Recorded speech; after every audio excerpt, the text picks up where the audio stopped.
If you dig far enough down into the bedrock of this world, the music stops. You are left entirely alone in the dark, surrounded by a silence so heavy it almost feels physical. It's a jarring contrast. On the surface, this is the most ubiquitously distributed game in history, with over 350 million copies in circulation. But beneath the brightly colored blocks and the cheerful farm animals, there are files buried deep within the game's architecture that do not belong there. We are going to treat these documented hidden anomalies not as internet lore, but as digital forensic evidence. Understanding the true nature of this game requires a forensic look at the source code, investigating these hidden files as part of a cold case. Let's open Case File 11, Disk 11. On the surface, it presents as a broken music record. When played, it outputs a minute and 11 seconds of erratic breathing, frantic footsteps on dirt and stone, and a muffled struggle. This spectrogram shows what happens when you process that exact audio file to visualize its frequencies. The noise renders into the distinct, blocky face of the default player character, alongside the numbers 1, 2, 4, 1, 8. Those numbers spell out the digital signature of the game's original composer, C418. Audio anomalies escalate in case files 2 and 3, which focus on the randomized subterranean noises known as cave sounds.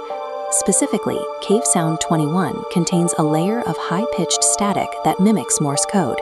When isolated and translated, the sequence spells out a single word, behind. Run Cave Sound 14 through that same spectrogram, and the frequencies paint the face of an explosive creeper. Audio files do not accidentally render into faces and words. These are intentional, digitally embedded fingerprints hidden within the game's ambient soundscape. That brings us to Case File 4. For years, the Herobrine phenomenon was dismissed as a collective hallucination. But we can now verify it as a distinct environmental anomaly tied to exact world seeds. In 2021, forensic data miners discovered the original Herobrine seed. They proved that the exact unsettling environments described in the early lore, like forests of trees completely stripped of their leaves, actually generated naturally within the code. We see this escalation in Case File 5, the Ancient City.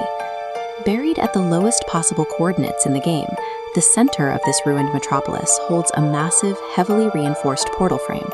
The area is patrolled by the Warden, an entity boasting more health than any boss, specifically coded to guard a portal that cannot be activated.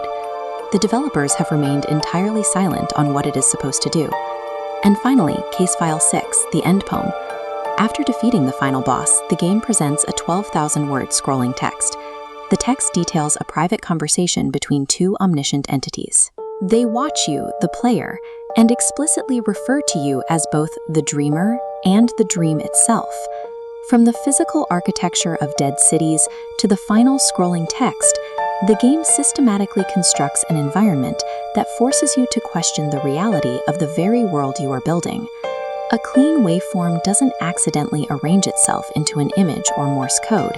It requires a deliberate technical process to force data into a rigid grid.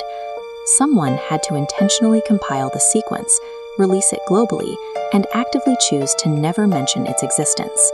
This reveals the core problem of designing a sandbox. Without a defined objective, the architecture must find a way to hold a person's attention indefinitely. To solve that, the developers rely on the player's own brain to generate stakes. By deploying dense fog, using untranslatable texts, and hidden digital faces, they provide just enough evidence for the imagination to fill in the gaps. These design choices ensure the digital world remains a space where answers are never fully provided. Look closely at the Ancient City portal. 3 years have passed since its discovery, and despite 4 major global updates, the frame remains completely inert. It was never meant to be opened. Its entire function is simply to exist as a permanently unsolvable mystery. Most games are designed to be finished. This architecture was engineered specifically so you will never reach the end.